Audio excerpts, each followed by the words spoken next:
एक सुंदर फल कुबेर जी महाराज ने भगवान शिव जी को भेंट किया। बड़ा सुंदर फल था और वो फल कुबेर जी ने भगवान शंकर को भेंट करा तो मां पार्वती जी ने उस फल को देखा तो फल बड़ा सुंदर, बहुत सुंदर। इतने में थोड़ी देर बाद जब मां जगतजननी अम्बा पार्वती जी के हाथ में वो फल आ गया। बड़ा सुंदर फल था जो कुबेर जी ने भगवान शिव जी को दिया था और शिव जी के हाथ का फल मां जगतजननी जगदम्बा मां पार्वती के हाथ में आ गया।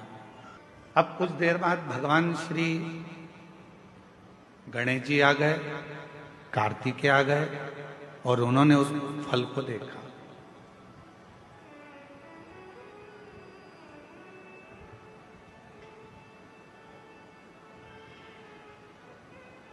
अब इतना सुंदर फल था कि कार्तिकेय जी भी देखकर उसकी ओर थकित रह गए और भगवान श्री गणेश जी महाराज भी उसको देखकर थकित रहे।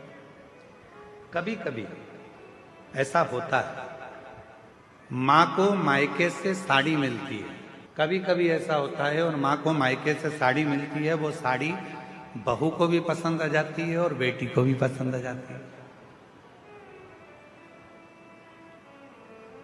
अब थोड़ा चक्कर पड़ जाता है कि वो साड़ी जो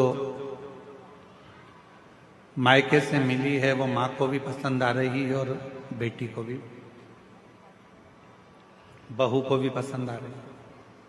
अब माँ भी सोच रही है कि साड़ी को मैं पहन लूंगी और बहू ने विचार करा यदि मम्मी मुझे ये साड़ी दे दें तो मुझे बहुत अच्छी लग रही है, पर मांगूंगी तो अच्छा नहीं लगेगा क्योंकि मम्मी को उनके भाई ने दी, मम्मी को उनके परिवार वालों ने दी। पर फिर भी मन में भाव है कि ये साड़ी मुझे मिल जाए, ये साड़ी मुझे प्राप्त हो जाए। थोड़ी देर बाद बेटी ने उस साड़ी को देखा तो बेटी के मन में भी भाव आ गया कि ये साड़ी मुझे मिल जाए तो अच्छा, इतनी सुंदर साड़ी है, ये साड़ी मैं पहनूं तो अच्छी। माँ को साड़ी अच्छी लग रही है, बेटी को साड़ी अच्छी लग रही है, बहू को साड़ी अच्छी लग रही है। अब ऐसी स्थिति में बेटी भी खड़ी हो गई और बहू भी खड़ी हो गई और कहा मम्मी ये साड़ी हमको दे दो। तो अब सास करेगी क्या, माँ करेगी क्या, बेटी को दूं कि बहू को दूं? बहू को दूंगी तो बेटी को बुरा लग जाएगा और बेटी को दूंगी तो बहू को बुरा लग जाएगा। संशय पड़ गया। उसी तरह फल अच्छा है, कुबेर जी ने दिया है, वो फल भगवान देवाधिदेव महादेव के पास आ गया। भगवान शंकर जी ने वो फल पार्वती जी को दे दिया। पार्वती जी के हाथ में वो फल जो दिखा, उस फल को लेने की कामना श्री गणेश जी के मन में भी आ गई और षडानंद कार्तिकेय जी के मन में भी। दोनों के मन में यह भाव है कि यह फल हमें मिल जाए, ये फल हमें प्राप्त हो जाए। जो कार्तिकेय बाबा ने देखा और कार्तिकेय जी देखकर बोले कि इतना सुंदर फल है माँ, ये फल आप मुझे दे दीजिए, बड़ा सुंदर फल है, ये फल मुझे मिल जाए। थोड़ी देर बाद गणेश जी आए तो गणेश जी ने भी कह दिया कि ये फल मुझे मिल जाए। उसी समय भगवान शिव का ध्यान गया और भगवान शंकर ने उसी पल कह दिया जो पृथ्वी की परिक्रमा पहले कर आएगा,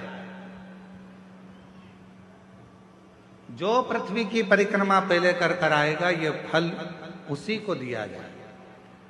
कभी कभी मेरी माताओं से निवेदन है, अगर साड़ी का चक्कर पड़ जाए कि बहू को दूं कि बेटी को दूं तो कह देना 1 साल तक जो घर के पूरे बर्तन मांजे साड़ी उसी को देगी। इतने में तो दोनों कह देंगी मम्मी तुम्हारी साड़ी तुम ही रख लो, हम उस साड़ी का क्या करेंगे। पर फल की लड़ाई थी।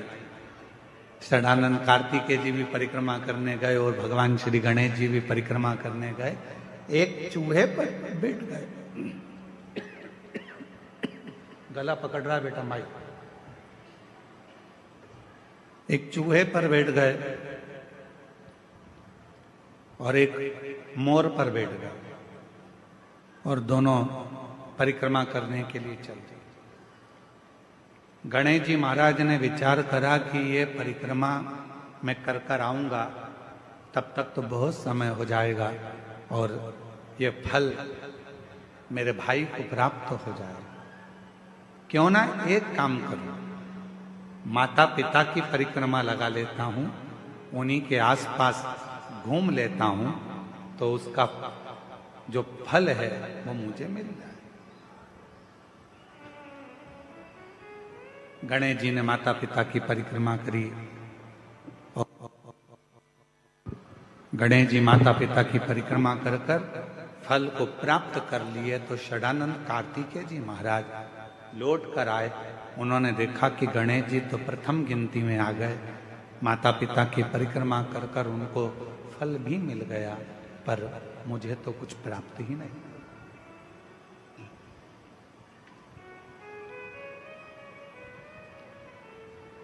बात फल की नहीं है,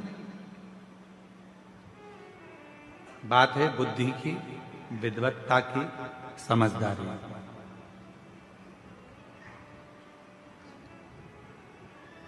दुनिया का ऐसा कोई फल नहीं है जो आपको नहीं मिल सकता।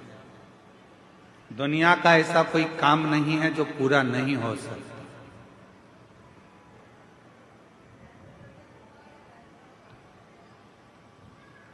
किसी प्रश्न को अगर लिखा जाता है तो उसका उत्तर जरूर होता है। कितने भी बड़े ताले लग जाएं, कितनी बड़ी भी तिजोरी बन जाए, उसकी चाबी जरूर होती है। उसी तरह दुनिया में अगर कोई रोग है, कोई बीमारी है, कोई तकलीफ है, कोई कष्ट है, कोई बहुत विघ्न है, तो शिव महापुराण एक ऐसी चाबी है जिसमें उस पूरे विघ्न का, उस पूरी तकलीफ का, उस बीमारी का हल शंकर की पूजन से, शिव की आराधना से प्राप्त हो सकता, शिव से प्राप्त हो सकता, भगवान शंकर की आराधना से प्राप्त हो सकता। क्या नहीं है? हम सबको कहते हैं कि अगर दुनिया में अगर आपका कोई नहीं है, यदि आपको लगता है कि मैं तकलीफ में हूँ, मैं कष्ट में हूँ, मैं परेशानी में हूँ, मैं बहुत विघ्नों में पड़ा हुआ हूँ, मैं बहुत तकलीफ़ों में घिरा हुआ हूँ, बहुत परेशानी में घिरा हुआ हूँ, तो हम उनसे भी कहते हैं सारी समस्या का हल एक लोटा। आप भगवान शंकर के मंदिर जाइए, देवालय जाइए, शिवालय जाइए, शंकर की आराधना करने जाइए, शिव की स्तुति करने जाइए, भगवान शंकर के मंदिर में एक लोटा जल चढ़ाने जाइए। आपकी जिंदगी के जितने दुख होंगे, जितनी तकलीफें होंगी, जितने कष्ट होंगे, वो मिटेंगे। एक ऑपरेशन करने के लिए अभी अगर डॉक्टर हॉस्पिटल में ऑपरेशन रूम में जाता है तो पहले वो भी अपने ईश्वर को याद करता है कि परमात्मा कृपा करना, ये मरीज को मैं अंदर लेकर जा रहा हूं,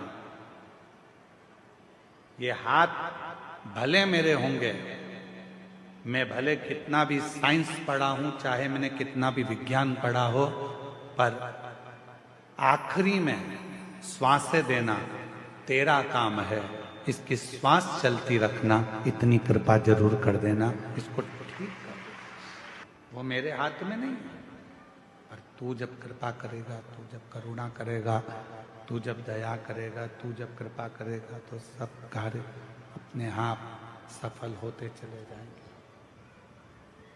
सब कार्य अपने आप सफल होते जाएंगे।